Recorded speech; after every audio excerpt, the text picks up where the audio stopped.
నేను చెప్పేదంతా అపోస్తలుల కార్యం 19వ అధ్యాయంలో ఉంటుంది, ఇంటికి వెళ్ళి చదవండి.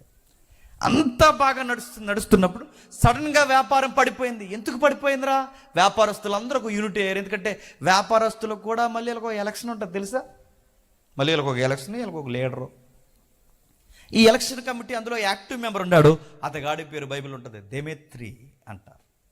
ఎవరు? దెమేత్రి. ఆ దెమేత్రి దగ్గరికి వార్త వచ్చింది, వ్యాపారస్తులందరూ కలిసి వ్యాపారం పడిపోయింది. ఎందుకు పడిపోయింది వ్యాపారం అంటే? ప్రజలు రాక తగ్గిపోయింది. ప్రజలు రాక తగ్గిపోతే ప్రజలు దేవతను నమ్మడం మానేస్తారు. దేవతను నమ్మడం మానేస్తే మన దగ్గరికి మానేస్తారు. మన దగ్గరికి మానేస్తే దుకాణాల్లో బొమ్మలు అమ్మడవు. ఇదంతా పడిపోయింది, వ్యాపారం ఒక్కసారి పడిపోయింది. ఎందుకు పడిపోయింది అంటే ప్రజల రాక తగ్గిపోయింది. ఎందుకు తగ్గిపోయింది? వాకప్ చేశారు, ఎంక్వైరీ చేశారు. ఏం జరిగిందో తెలుసా? ఎంక్వైరీలో ఒక ఆన్సర్ వచ్చింది, ఈ ఏరియాకి ఒకడు వచ్చాడు. ఆడు వచ్చిన తర్వాత మొత్తం వ్యాపారాలు పోయాయి, మన దేవత నమ్మకాలు పోయాయి, అన్నిటికీ గండి కొట్టాడు. ఆ వచ్చిన వాడి పేరు పౌలు. వచ్చిన వాడు ఏం చెప్తున్నాడు? చెప్పాడు, చేతులతో చేయబడినవి దేవతలు దేవుళ్ళు కాదని, సృష్టికర్త మనల్ని చేయాలి తప్ప సృష్టికర్తను మనము చేయకూడదని డిక్లేర్ చేసిన మెసేజ్లు చెప్పాడు. ఎండి బంగారాల్లో దేవుడు లేడని, కట్టుకున్న ఆకారాల్లో దేవుడు లేడని, దేవుడు అంటే ఒక ప్రత్యేకమైన వాడని, ఉనికి కలిగిన వాడని, విశ్వాన్ని నడిపిస్తున్న వాడని, చలించి ఉనికి కలిగి జీవిస్తున్న ఆయన మనల్ని పోషిస్తున్న పోషకుడని, ఇలాంటి వర్తమానం ఎప్పుడైతే చెప్తున్నారో లాజిక్ ప్రజలకు పనిచేసింది. ప్రజలకు ఎప్పుడైతే పనిచేస్తుందో ఆ గుడికి వెళ్ళడం తగ్గిపోయారు. గుడికి వెళ్ళే ప్రజలందరూ అలా తిరిగి ఒక దిక్కును కూర్చుని చిన్న ప్రార్థనలు పెట్టుకున్నారు. ఆ ప్రార్థన పెట్టుకున్న గుంపుకి పేరెట్టారు. ఆ పేరే ఏపీసీ సంఘం. అర్థమైతే ధన్యత. ముఖ్యాంశాలు మరోసారి అర్థమైనయా? అర్థమైపోయినా అర్థమైనట్టే 11 అయిపోతుంది. అంటే ఇలా ఏపీసీ సంఘం స్టార్ట్ అయింది. ఏపీసీ సంఘం ఎప్పుడైతే స్టార్ట్ అయిందో ఆ సంఘాన్ని అక్కడ పెట్టినప్పుడు మొత్తం వ్యాపారస్తులంతా పగబెట్టాడు. ఎక్కడున్నారా ఆ మనిషి ఎక్కడ? మొత్తం మన వ్యాపారాన్ని చెడగొట్టాడు. మన అర్తిమీదేవి పరువు తీసేస్తున్నాడు. ఎక్కడున్నారా? తీసుకురంట్రా. ఆ మనిషి ఎలా బతుకుతాడో, మెడకాయ మీద తలకాయ ఎలా ఉంటుందో చూస్తామని డిసైడ్ అయిపోయారు.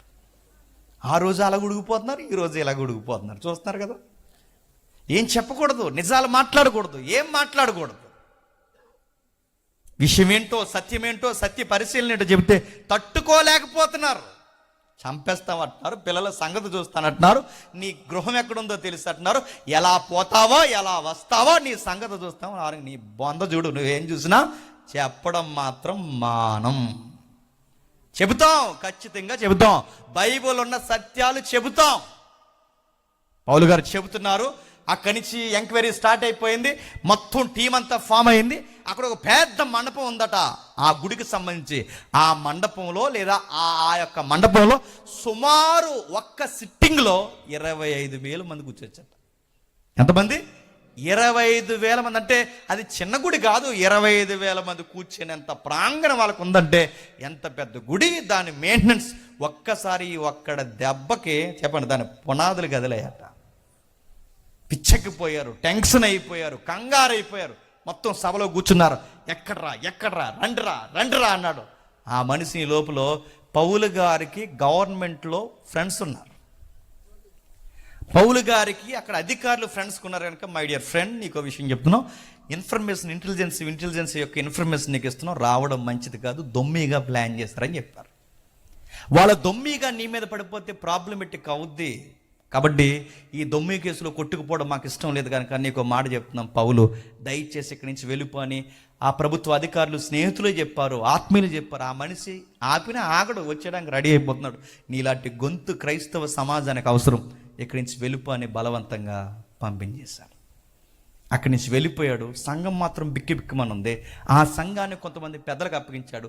ఆ పెద్దలు నడిపిస్తారనుకుంటే ఆ నడిపిస్తారులే అనుకునే సమయానికి అక్కడి నుంచి వెళుతూ మాసిదోనియా ఏరియాను టచ్ చేస్తూ అలా వెళుతున్నప్పుడు అప్పటికే స్లోగన్స్ చెప్పేస్తున్నారు. అక్కడ ఏమంటే అర్తిమీదేవి మహాదేవి, అర్తిమీదేవి మహాదేవి అని అందరూ ఒకేసారి 2 గంటలు అరిశారట. ఎన్ని గంటలు? నేను అడుగుతున్నాను. మహాదేవ్ అంటే మహాదేవ్ అయిపోద్దా? నడుతున్నాను. ఇలాగే చెప్పారు కరోనాను పొమ్మన్నాక అన్నారంట ప్రధానమంత్రులు చెప్పారులండోయ్. చిన్నోళ్ళు పెద్దోళ్ళు అందరూ చెప్పారు, మంత్రులు అందరూ పెద్ద పెద్దోళ్ళు అందరూ చెప్పారు ఏమనంటే, కరోనాను పోగొట్టడానికట సాయంకాలం 7 గంటలకంట కంచమ గ్లాసు తీసుకుని కరెంట్ ఆపేసి మేడ మీదకి ఎక్కి 1 2 3 కరోనా పో అన్నారంట. పోయిందా? ఆడింట్లోనే ఈడింట్లో ఆడింట్లోకి వచ్చేసింది. కరోనా పో అంటే పోదు, అర్తిమీదేవి గొప్ప అంటే చెప్పండి గొప్ప అయిపోదు. స్లోగన్ చెప్పినంత మాత్రాన పరిస్థితులు చెప్పండి మారిపోవు. అలా తింగర పని చేస్తున్నారు అధికారులు. ఆ రోజు గొప్పది గొప్పది గొప్పదని గొప్పలు చెప్పుకుంటున్నారట. సంఘం మాత్రం అలా ఉండిపోయింది. పెద్దలను పెట్టి వచ్చేసాడు. అయితే త్వరగా పౌలు గారికి ఉండే ఆయన యొక్క మంచి మనసు ఏంటంటే, మనం వాక్యం చెప్పేసి వచ్చేసిన ఆ సంఘం ఎలా ఉందరా అని ఎప్పటికప్పుడే కనుక్కుంటాడట. అలా కనుక్కున్నప్పుడు ఆయన కొంచెం ఇన్ఫర్మేషన్ వచ్చింది. ఆ ఇన్ఫర్మేషన్లో ఆయన తట్టుకోలేని సంగతులు వినబడ్డాయి. ఆ తట్టుకోలేని సంగతులు ఏంటంటే, ఏ సత్యం చెప్పైతే ఆ మూఢనమ్మకాల దేవత నుంచి దేవుని వైపుకి మనం మళ్ళించామో, ఇప్పుడు సంఘంలో సత్యం చెప్పండి మానేశారు. ఏ వాక్యం చెప్పైతే ప్రజల్ని మనం కట్టామో ఆ వాక్యం చెప్పడం మానేశారు. మరి ఏం చెబుతున్నారు? కల్పనా కథలు చెప్పండి, మితము లేని వంశావళులు, వివాదాలకు పెద్దపేట వేసి మొత్తం సంఘాన్ని పాడు చేసి పడేశారట.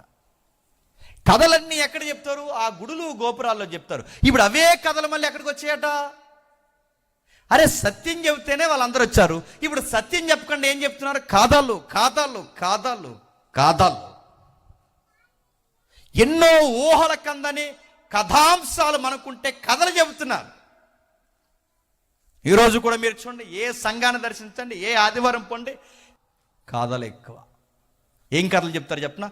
అనగనగనగా ఒక రోజు అడవిలో ఒక వేటగాడు ఒంటరిగా వెళుతున్నప్పుడు నక్కబావ ఎదురుగా వచ్చి ఏమందంటే హల్లెలూయా అన్నారంట. నక్కబావ కోసం మాకెందుకు, ఆడాడవడో అడవిలో తిరిగితే మాకేంటి, దీనికి హల్లెలూయాకి సంబంధం ఏంటి? నీకు చెప్పడానికి ఎంత సిగ్గులేదు వినే వాళ్ళకి, ఇంకా చెప్పండి అలాగే సిగ్గులేదు. మీరు చూడండి, పెద్ద పెద్దవాళ్ళు చిన్నోళ్ళు ఏం కాదు చెప్పేది. నక్క బావ కదా, కొంగ బావ కదా, కుక్క బావ కదా, ఈ బావలేంటి? కథలు కథలు కథలు కథలు కథలు కథలు. నిన్నో మొన్న మీరు చూస్తున్నారు లేదో, టెస్ట్ మనీలు ఎక్కడ లేని విచిత్రమైన టెస్ట్ మనీలు వచ్చినాయి యూట్యూబ్లోనికి. సాక్ష్యాలు మంచితే కానీ సాక్ష్యాల పేరు మీద తేడా సాక్ష్యాలు చెబుతున్నారు. ఏం చెబుతున్నారు నేను అనకూడదు కానీ, ఆ గొడవల సాక్ష్యం ఉంటుందో మీరు చూసారు లేదో, విచిత్రం నవ్వుతున్నారు బయట, లాజిక్ లేదు. ఇంకొక సాక్ష్యం మీరు చూసారు లేదో, ఆ సాక్ష్యాన్ని చూస్తుంటే నవ్వు వస్తుంది. ఆ సాక్ష్యం ఏంటి తెలుసా? ఇంట్లో ఎలకలన్నీ ఎక్కువైపోయాట, చాలా బాధపడ్డాడు. దేవా ఏంటి ఈ ఎలకలు ఇంట్లో ఏంటనగానే ఆ ప్రార్థనకు జవాబుగా దేవుడు 3 పిల్లుల్ని పంపించాడు. ఇదో సాక్ష్యం. మీరు గమనిస్తున్నారు లేదో, దైవజనుడు వాక్యం చెబితే వినే చెవుల కన్నా దురద చెవులు ఏంటో తెలుసా? పలానా రోజు పాస్టర్ గారు నేను తొలి నాలుల్లో మా పెళ్లి సూపుల్లో ఏం జరిగింది తెలుసా అనగానే మన చెవులు ఎంత పెద్ద అయిపోతుంది. ఏం జరిగింది? పాస్టర్ గారి పెళ్లి సూపులు ఎలాగారు కానీ నేను ఫస్ట్ చూసినప్పుడు ఆవిడే నా వైపు చూసింది. ఇదో కథ, అదో ప్రసంగం. దరిద్రమైన చూడ, మీరు యూట్యూబ్లో చూడండి. ఆ ఎవడో ఉన్నాడు సిగ్గులేనోడండి, ఆయన అంటున్నాడు, ఎండాకాలంలో క్రైస్తవులు ఆవకాయ పచ్చడి ఎలా పట్టుకోవాలి బైబిల్ ప్రకారం. అదో టైట్లు. బైబిల్ ప్రకారం ఆవకాయ పచ్చడి లేటని అడుగుతున్నాను. క్రైస్తవులు బిర్యానీ ఎలా వండుకోవాలి, క్రైస్తవులు గోంగూర పచ్చడి ఎలా చేసుకోవాలి చూస్తున్నారు. ఇవన్నీ కథలు కథలు. ఎందుకు? జనాలు తిండి వీడియోలు ఎక్కువ చూస్తున్నారని, ఈ తిండి వీడియోలు ప్రజలకు ఇష్టమైపోతున్నాయని వీళ్ళ ప్రసంగాలు మానేసి ఏం చెప్తున్నారు చెప్పండి? తిండి పచ్చళ్ళ కోసం చెప్తున్నారు, బిర్యానీల కోసం చెప్తున్నారు, చెత్త విషయాలు చెప్తున్నారు. ఇంకా పైగా మీరు చూడండి, గొప్పలకు పోయే దైవజనులు ఉన్నారు కొంతమంది, వాళ్ళకి దేవుడిచ్చిన వాదాన్ని మర్చిపోతున్నారు అనుకుంటున్నాను నేను. గొప్పలకు పోయే దైవజనులు వాళ్ళు ఏమంటారు చెప్పినా, నేను ఫలానా టైంలో ఆస్ట్రేలియా వెళుతున్నప్పుడు ఏం జరిగిందంటే, ఏం జరిగింది? రెక్కడిపోయింది. ఏమంది? ఏం జరిగింది? నువ్వు ఆస్ట్రేలియా వెళ్ళావని మాకు బిల్డప్, అక్కడికి వెళ్ళావని మాకు చెప్పడానికి నడుతుంది. ఇదంతా ఎందుకు? నువ్వు ఆస్ట్రేలియా ఎందుకు? పౌలు ఎపిసి నుంచి మాసిదోనియాకి ఎందుకు రాదు చెప్పు, మాకు ఉపయోగపడుతుంది. అంతేగాని నువ్వు ఆస్ట్రేలియా వెళ్తే ఏంటి, అమెరికా వెళ్తే ఏంటి? అనవసరమైన ఉదాహరణలు, పనికిమాలిన విషయాలు, కథలు కథలు కథలు కథలు కథలు కథలు చెప్తూ బతికేస్తున్నారు. మీరు చూడండి, వాక్యం వినే మనుషులు తక్కువైపోయారు, వాక్యం చెప్పే సేవకులు తక్కువైపోయారు. ఇప్పుడు ఏదో కథ అని మళ్ళీ చెప్తున్నానండి. ఒక వారం గ్యాప్ ఇచ్చాడంటే ఆ సేవకుడు చేయాల్సిన పని ఏంటో తెలుసా? దేవుడు నీకు వారం గ్యాప్ ఇచ్చాడు. ఈ వారం అంతా బైబిల్తో కుస్తీ పడాలి, ఏముందో చదవాలి, సమాజం ఏ విషయాల మీద ఫోకస్ పెడుతుందో దాన్ని స్టడీ చేయాలి. పరిస్థితులు సంఘము, విశ్వాసి, ఇవన్నిటినీ మెలవేసి వాక్యంతో కుస్తీ పట్టి ఆ సారాన్ని తెచ్చి పులిపేటి మీద నుంచి మాట్లాడితే విశ్వాసి కదిలిపోతాడు. ఏరి కష్టపడి ప్రసంగాలు చెప్పేవాళ్ళు లేరి, సిలువు ప్రసంగాలు పోయాయి, ప్రభువును గుచ్చిన ప్రసంగాలు పోయాయి, క్రీస్తుని గుచ్చిన ప్రసంగాలు పోయాయి, ఒక టెక్స్ట్ని పూర్తిగా వివరించే ప్రసంగాలు పోయాయి. ఇవి ఎక్కడ పోయాయి? పౌలు గారు ఉన్న కాలంలోనే పోయాయి. ఏం చెప్తున్నారట? కలపనా కథలు. నెక్స్ట్ ఏం చెప్తున్నారు? మిత్తము లేని వంశావళులు. ఏంటట? ఇంకా అడ్డు అదుపు లేదట. మిత్తము లేని వంశావళులు. వంశం. ఆ సంఘంలో వంశాలు పిచ్చిగా ఎక్కువైపోయారు.